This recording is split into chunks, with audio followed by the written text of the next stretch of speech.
श्री सदगुरुदेव की जय। बंदी छोर सदगुरु श्री पूरन साहब जी कहते हैं, काल पीर तिन की मिटी जिनको दृढ़ वैराग, ते बिन जीव सब दुखित अते, पच पच मरे अभाग।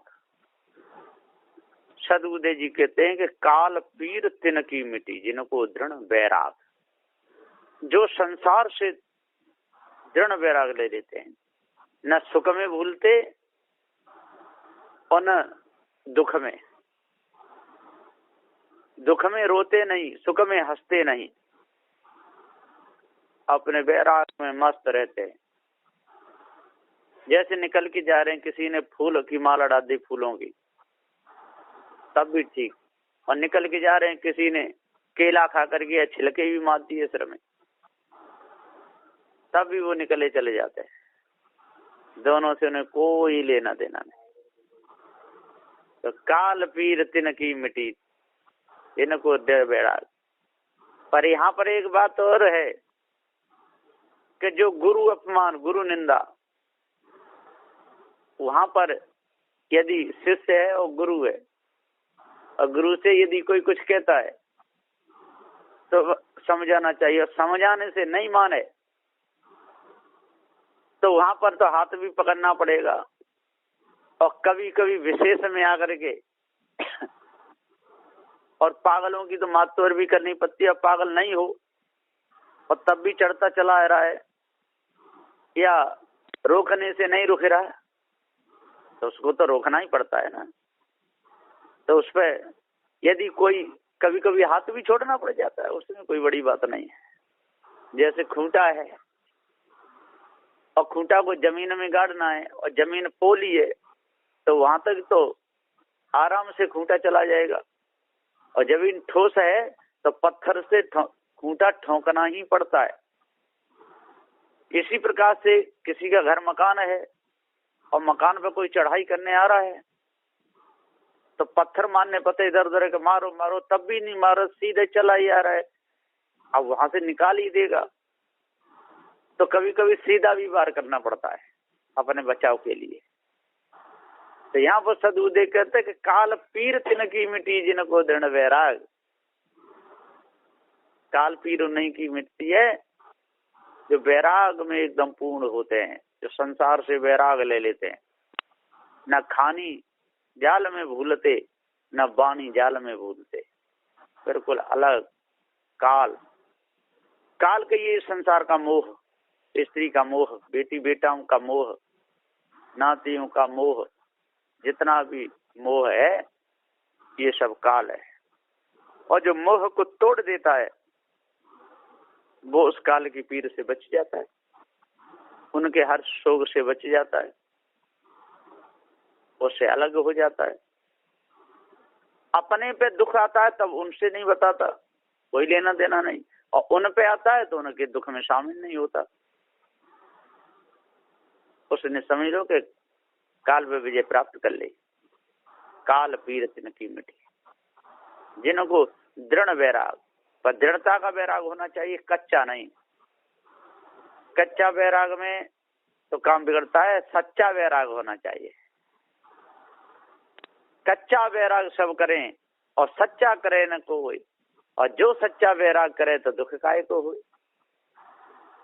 सच्चे वैराग में न सुख है न दुख है, और कच्चे वैराग में सुख भी है और दुख भी है, फूलता भी रहेगा, पिचकता भी रहेगा, आता भी रहेगा, जाता भी रहेगा, उसमें कोई असर नहीं पड़ेगा। कहते 100 जूता खाए तमाशा धस के देख ले।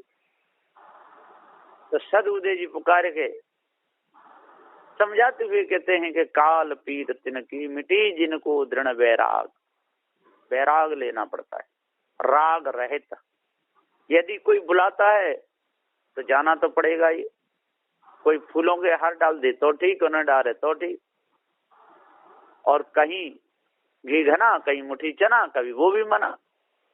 कभी कोई जमीन पे आसन लगा देता है, कभी कोई खाट पे भी लगा देता है, कभी कोई कुर्सी पे लगा देता है, और कभी कोई खूब ऊंचे ऊंचे तख्तों पर लगा देता है। सब तरह के लोग मिलते हैं, गरीब भी मिलते, अमीर भी मिलते, क्योंकि जीव तो न गरीब है न अमीर है, ये तो बाहर की जी धन दौलत है, इसमें ज्यादा हो उसको अमीर कहते हैं और कम हो उसको गरीब कहते हैं और बिल्कुल न हो उसको भिखारी कहते हैं। गरीब, अमीर और भिखारी यही होते हैं। अब बाहर की संपत्ति की है जी गरीबी अमीरी, ये भौतिक। किसी के पास ज्यादा सोना, ज्यादा चांदी, कोठी बंगले ज्यादा, नौकरी ज्यादा, कार ज्यादा, खूब कुर्सी मेज टेबल बहुत है, मकान बहुत अच्छा बना हुआ है तो उसको अमीर कहते हैं। और इसमें ना हो कम हो उसको गरीब कहते हैं। तो गरीबी और अमीरी ये तो संपत्ति की जो बाहरी, जो भौतिक। और वो भिखारी उसमें नहीं है, रोज भीख मांग के खाता है तो भिखारी। और भिखारी पे यदि संपत्ति हो जाए तो वो भी अमीर हो जाता है, और गरीब पे हो जाए तो वो भी अमीर हो जाता है। और तीनों की यदि संपत्ति लुट जाए तो तीनों एक बराबर आ जाते हैं। और जब शरीर छूटता है उस समय एक बराबर आ जाते। तो काल पीर तिनकी मिटी, जो इसकी पीर मिट जाए। जो बहुतों को दर्द दुख होता है, मैं गरीब कैसे हो गया, मैं बहुत गरीब, इसका इतनी बड़ी इसकी कोठी बनी हुई है, इसका मकान कितना बड़ा है, इस पे हाय हम क्या करें, हमारे पास कुछ भी नहीं है, जाने हमारे पास में इतनी बड़ी कोठी कब होगी, हमारे पास में 4 पहिया गाड़ी कब होगी, इसकी बहुत अच्छी फैक्ट्री चल रही है, काम भी अच्छा चल रहा है, नौकर उसी में बेचारे घुटते रहते हैं। जो उसकी जो घुटन है वही काल की पीर है, काल पीरत न की मिटी। तो ये सब बीमारी जिसकी मिट जाए उसे पता चल जाए कि ये तो भौतिक संपत्ति है, यहीं पर मिली यहीं पर छूट जाएगी। न गरीब के साथ में कुछ जाने वाला, न अमीर के पास में, न भिखारी के साथ में कुछ भी नहीं जाएगा। न स्त्री के पास में कुछ जाने वाला साथ में, न पुरुष के में, और न वो हाथ पीट पीट के रेलों में मांगते रहते हिजड़ा, उनके पास में भी साथ में कुछ नहीं जाएगा, सब यहीं पड़ा रह जाएगा। लेकिन जो बाहरी वस्तु की ही गरीबी अमीरी है, इसमें लोग भूले रहते हैं, इसी को कहते हैं काल की पीर। ज्यादा पैसा है और तब भी पीर होती है, कोई चुरा नहीं ले जाए, डाकू नहीं आ जाए, लड़के की पकड़ नहीं हो जाए, कहीं कोई चोरी ना कर ले, कभी नौकर हानि न पहुंचा दे, बस यही लगा रहता है काल पीर। जिनको दृढ़ वैराग, और जो वैराग ले लेते हैं, जो प्रारब्ध में होगा वो हमारे पास में आएगा, और प्रारब्ध में नहीं होगा, प्रारब्ध से अधिक है वही लोग ले जाएंगे, और जिसका प्रारब्ध है वो ले जाएगा। लेकिन देखभाल तो करनी पड़ेगी, रजिस्टर भी देखने पड़ेंगे, नौकरों की भी देखभाल करनी पड़ेगी, काम कैसा चल रहा है, करते हैं कि बैठे ही रहते हैं, ये भी सब देखना पड़ता है। सब देखते देखते भी यदि कोई हानि होती है तो वो उसमें दुखी सुखी नहीं होते, जिनकी काल पीर मिट जाती है। तो काल पीर तिनकी मिटी जिनको दृढ़ वैराग। इसी प्रकार से साधु संत हैं, और जब उपरामता लेते हैं घर से, परिवार से, बेटी बेटाओं से, जात वर्ण से, फिर उनके चक्कर में नहीं फंसते, कभी भी नहीं फंसेंगे। काल पीर तिनकी मिटी। जिस प्रकार से रस भरी होती है, रस भरी एक फल होता है और वो थैली में बंद रहता है, और जब वो थैली फट जाती है फिर वो थैली ऊपर से फिर नहीं तैसी की तैसी होती, फिर रस भरी अलग हो जाती है, थैली अलग। इसी प्रकार से जिसको दृढ़ वैराग हो जाता है तब रस भरी के समान जिस संसार का जो ऊपर का जो कचड़ा है ये थैली के समान है, ये फट के अलग, और रसभरी के समान चेतन जीव अलग, उससे कोई लेना देना नहीं। तो काल पीर तिनकी मिटी जिनको दृढ़ वैराग, तही बिन जीव सब दुखित अते। सदगुरु श्री पूरन साहब जी यहाँ पुकार के समझाते हुए कहते हैं तीसरे नंबर के दोहा में कि काल पीर तिनकी मिटी जिनको दृढ़ वैराग, और तही बिन जीव सब दुखित अते। इसी के सब दुखी हो रहे हैं, राजा दुखी, प्रजा दुखी, दुखी रंग प्रभेश, धनवंत और निर्धन दुखी, निर्णय करके देख। इस वैराग के बिना, सच्चे वैराग के बिना, सच्चे ज्ञान के बिना, जड़ चेतन के बोध के बिना, ये सब तय बिना जीव सब दुखित आते। तय वैराग के बिना, जो सच्चा वैराग है, जो मोह ममता आसक्ति रहित जो वैराग है, उसके बिना सब दुखी है। सब के सब राग में लगे हुए हैं। इस ब्रह्म परमात्मा का राग वो कब मिलेगा, कैसे मिलेगा, उल्टे लटक के मिलेगा कि सीधे लटक के मिलेगा, कि 84 धूम तब के मिलेगा, कि नंग धड़ंग दौड़ने से मिलेगा, कि राग भभूति लगाने से मिलेगा, कि श्वास चढ़ाने से मिलेगा। इसी में बेचारे वीरान हो रहे हैं, दुखी हो रहे हैं। ते बिन जीव सब दुखते, सच्चे बैराग के बिना ये सारे के सारे दुखी है। ब्रह्मा विष्णु महेश ये सब के सब दुखी रहे बैराग के बिना। सनक सनन सनातन संत कुमार ये सब दुखी हुए बैराग के बिना। सूर्य वायु अंगिरा अग्नि ये सब दुखी हुए बैराग के बिना। जरा सिंध शिशुपाल कंस दुर्योधन जैसे ये सब के सब बैराग के बिना सब दुखी हुए। बेचारे सब के सब तड़पते रहे। धोखे में इनका पूरा समय चला गया, इनको कुछ भी नहीं मिला।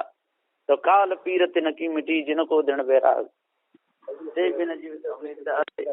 पच पच मरे अभाग। ये सब पच पच करके और इसमें जो अभागे लोग और मरते रहते हैं। सदगुरुदेव जी यहाँ पुकार के समझाते हुए कहते हैं कि जब काल की जब पीर मिट जाती है, जब भरम भूल कल्पना अंदर से दूर हो जाती है, उसको कहते हैं वही राग रहत जो होता है पूरा, वही साधु पक्का, और जो राग में फंसा रहे वही कच्चा। तो ते बिन जीव सब दुखित अति, उस सच्चे बैराग के बिना सारे के सारे दुखी हैं संसार में। चाहे वो भेषधारी हो चाहे बिना भेषधारी हो, जो राग में जो फंसे हुए हैं, बैराग जिनके हृदय में नहीं है, वो बेचारे बहुत दुखी हैं, तड़पते रहते हैं। आजकल तो कितनी बुरी बीमारी छाई हुई है। पहले तो 12-12 वर्ष तक, 8-8 वर्ष तक त्याग वैराग से रहते थे, अलग किसी को पता नहीं चले। और आजकल तो सारा संसार जेब में रखा हुआ है, तुरंत कहीं भी बने रहेंगे। नकली वैराग चल रहा है, तुरंत बटन दावा, सब लड़का लड़की, घर परिवार, बेटा बेटी, किसका क्या हो रहा है, कहाँ क्या है, बस उसी में मस्त हो रहे हैं। काल की पीर सहन कर रहे हैं, उसी में सुखी दुखी हो रहे हैं। और बड़े अच्छे सज धज करके त्याग बैराग का ढोंग लिए हुए बैठे हुए। तो सदगुरुदेव जी यहाँ पुकार के श्री पूरन साहब जी कहते कि भैया ढोंगी बन के जीना ये कोई साधुता नहीं। इसलिए अपने आप को जानो और पक्का हो, साधु होना चाहिए, पक्का हो के खेल। कच्चा सरसों पेड़ के खरी भया नहीं तेल। कच्चा सरसों यदि काल पीर जिनकी नहीं मिटती वो ब्याह शादी में मौज लेते हैं, और काल पीर जिनकी मिट गई वो क्यों जाएंगे?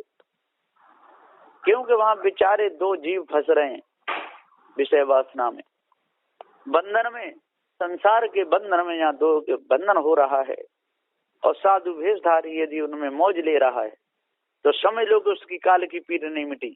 इसलिए साधु को, त्यागी को, भेषधारी को कभी भी जहाँ दो का बंधन होता हो वहां पर नहीं जाना चाहिए। जाना तो बहुत बड़ी बात है, देखना भी पाप लगता है, क्योंकि दो का बंधन होता है। और संत होते हैं बंदी छोर। सदगुरु श्री कबीर साहब जी बंदी छोर थे, बंदी जोड़ नहीं थे। इसलिए सदगुरु श्री बंदी छोर कबीर साहब जी का सतग्रंथ बीजक, जो सच्चे दिल से उसको पढ़ करके उसे अर्थ पर ध्यान देते हुए जड़ चेतन का भेद जानते हुए जो चलेगा वही काल की पीर से बचेगा, नहीं तो काल की पीर से बचेगा नहीं। काल, ये सब काल हैं, वो तो रिझाएंगे। बड़े बड़े मेवा, मिष्ठान, घी खूब चढ़ाएंगे, खूब आ करके चरणों में दंडवत प्रणाम करेंगे, पैर पकड़ लेंगे। गुरुजी आप बेशक नहीं, थोड़े हमारी बेटी की शादी है या बेटा की शादी है, थोड़े पैर रखे आइए, चलिए उनको आशीर्वाद दे आइए, ने घूम के ही चले आना। बस वो पे देखेगा, हाँ कोई बात नहीं, घूम के चले आएंगे। लेकिन नहीं, ऐसा नहीं करना चाहिए, दृढ़ बैराग में रहना चाहिए। और जिसका ढीला मीला बैराग है वो लोग तो ऐसे डोलते ही रहते हैं। तो सदगुरुदेव जी यहाँ पुकार के समझाते हुए कहते हैं कि इसमें ढील नहीं, ढील की जगह पे ढील कीजिए, हर जगह ढील नहीं। या वैराग्य में कमी आ रही हो या कल्याण पद से यदि गिरने की बात हो रही हो, उसमें जरा भी ढील नहीं बरतनी चाहिए। हाँ, कोई शरबत है, नींबू का शरबत है, पिला रहा है, एक गिलास पी लिया, तो नहीं एक गिलास और ले लो, चाय उसमें ले लो, उससे कोई फर्क नहीं पड़ता है। भोजन पा रहे हैं, भोजन हो गया, फिर भी यदि कोई भाव बस कोई चीज देता है खाने पीने, उसको ले लो, उसमें कोई दोष नहीं है। दोष कहाँ है कि जहाँ दोष लगता है। अब यहाँ धोखा बंधन हो रहा है, वो तो विषय जाल है, इसमें फंस करके लोग वीरान हो रहे हैं, तड़प रहे हैं। सदगुरुदेव जैसे तलवार है और तलवार म्यान में रहती है, और म्यान कमजोर हो, बिना म्यान फट जाए तो तलवार निकल जाती है। इसी प्रकार से ये सब के सब ये म्यान में, तलवार इनकी म्यान में, म्यान के गुलाम बने हुए हैं। सब के सब जहाँ देखो था म्यान की गुलामी है, यहाँ देखो था ग्रंथ ये सब म्यान है ना। और अविनाशी चेतन जीव है, ये ज्ञान स्वरूप है, ये तलवार के समान। तो सदगुरु श्री कबीर साहब जी ने बंदी छोड़ गुरुदेव जी जब भेज देते हैं तो ये म्यान नहीं, ये तलवार है। जिस संसार से बचने के लिए जो बोध विचार है सदगुरुदेव का, जो पैर को जो निरख परख करके जड़ चेतन का जो भेद है बताया, इसी ज्ञान के द्वारा, इस ज्ञान रूपी खड्ग से हम संसार से बच सकते हैं। तो हमको सदगुरुदेव ने संसार से बचने के लिए और तलवार दी, निज स्वरूप का ज्ञान कर दिया है। हंसा तू अजर अमर अखंड स्वयं स्वरूप है, तेरे ऊपर कोई ईश ब्रह्म परमात्मा नहीं, और ये शरीर तो मयान है। तो सदगुरुदेव जी पुकार के समझाते हुए कहते हैं, जो इस मयान का गुलाम बन जाता है, जो रंग रूप का गुलाम बन जाता है, जो उनकी हंसी ठटोली को देख करके फंस जाता है, या रूप को देख करके उसे घृणा करता है, या रूप को देख करके उसे मोह करता है, तो समझ लो कि वो संसार का गुलाम बना हुआ है, उसकी काल पीर कभी मिट ही नहीं सकती। तो सदगुरुदेव जी पुकार के यहाँ समझाते हुए कहते हैं कि काल पीर तिनकी मिटी, जिनको दृढ़ वैराग, जो अपने वैराग में पक्के रहते हैं, कुछ भी नहीं, वो कह देते हैं कि भाई जिससे हमने वैराग लिया है अब उसकी तरफ हम नहीं जा सकते। हमने ब्याह शादी कुटुंब परिवार से, जात वर्ण से, सबसे वैराग लिया है, अब उधर हमारा झुकाव नहीं है। यदि आपको सत्संग कराना है तो या पहले कराइए, और पहले नहीं करा पाए तो बाद में कराइए, उस समय जाकर के हम सत्य निर्णय का उपदेश दे सकते हैं, है ना। लेकिन वहाँ पर धोखा बंधन पड़ रहा है, नाच गाने हो रहे हैं, खुशी मनाई जा रही है, नई बहू घर में आएगी, दूल्हा बन के लेने जा रहा है, बारात में सज रहे हैं, उस समय यदि साधु को बुला करके और वहाँ उपदेश कराते हैं, वो कोई लाभ नहीं। और ऐसी जगह पर त्यागी बैरागी साधु को जाना भी नहीं चाहिए। हाँ, आगे पीछे जाइए। तो सदगुरुदेव जी पुकार के समझाते हुए कहते हैं, काल पीरत न की मिटी, जिनको दृढ़ वैराग, तही बिना जीव सब दुखित अत। उस वैराग के बिना, उस त्याग के बिना, उस संसार के आकर्षण को त्यागे बिना, 4 वेद 6 7 18 प्राणों की जो वाणी है, जो मिथ्या भ्रम है, इसको त्यागे बिना तही बिन जीव सब दुखित, पच पच मरे अभाग, उसी में अभागे लोग पच पच करके मरते रहते हैं, महा दुख उठाते रहते हैं, कभी हंसते हैं कभी रोते हैं, यही पचना है। पल में हंसना पल में रोना, पल में फूलना पल में पिचकना, पल में बैराग होना, पल में और ज्यादा चिपके ही रहना, इसको ही तो कहते हैं। तो सदगुरुदेव जी पुकार के समझाते हुए कहते, बिन जीव सब दुखित पच पच मरे अभाग। सदगुरुदेव कहते अभागे लोग हैं, इनको निज का ज्ञान नहीं, अपने आप का बोध नहीं, जड़ चेतन की इनको समझ नहीं, लड़ने को तक तैयार हो जाते हैं, जाने क्या क्या कहते रहते हैं, ऐसे ऐसे शब्द कहते हैं कि उनका उन शब्दों पे अधिकार ही नहीं, उन शब्दों का अर्थ ही नहीं जानते, और धोखे में अपने पूरे समय को बिताते रहते हैं, और बड़े ज्ञानी बैरागी बने हुए बैठे हुए हैं। मुख से वो तो शब्द कहना है, कुछ भी कह दो, जीवित से शब्द कहा अंदर चला गया, लेकिन उसको जीवन में उतारना ये बड़ी बात है। जो अपने जीवन में इसको उतार लेता है, जो उसके अनुसार चलता है और समय पर चूकता नहीं, उसी को कहते हैं। जो समय पे ना चूके उसी को तो निशानदारी कहते हैं, और समय पे यदि उसका निशाना चूक गया तो काय का मानधारी, काय का निशानबाज। यदि मुख से तो रोज वैराग की बात करे और समय पर पिघल जाए, संसारिता पर झुक जाए, उनके पीछे पीछे डोले, उनके राग में मौज ले, है ना। ब्याह शादी हो रही है, वरना दूल्हा बैठा हुआ है घोड़े पर और बाराती लोग जा रहे हैं, सामने नाच रहे हैं और पीछे पीछे साधु भी हाथ हिलाते हुए मौज लेते हुए उनमें जा रहे हैं, तो समझ लो उनकी काल पीर नहीं मिटी, उनकी संसार की ललक नहीं मिटी, संसार की वासना नहीं मिटी, और वही वासना फिर जन्म धराएगी, और जन्म धराएगी तो उसी वासना के अनुसार फिर वो संसार में फंसेगा, और फिर बेटी बेटा कुटुंब परिवार के चक्कर में फंस करके और वीरान हो जाएगा। तो सदबुद्ध जी यहाँ पुकार के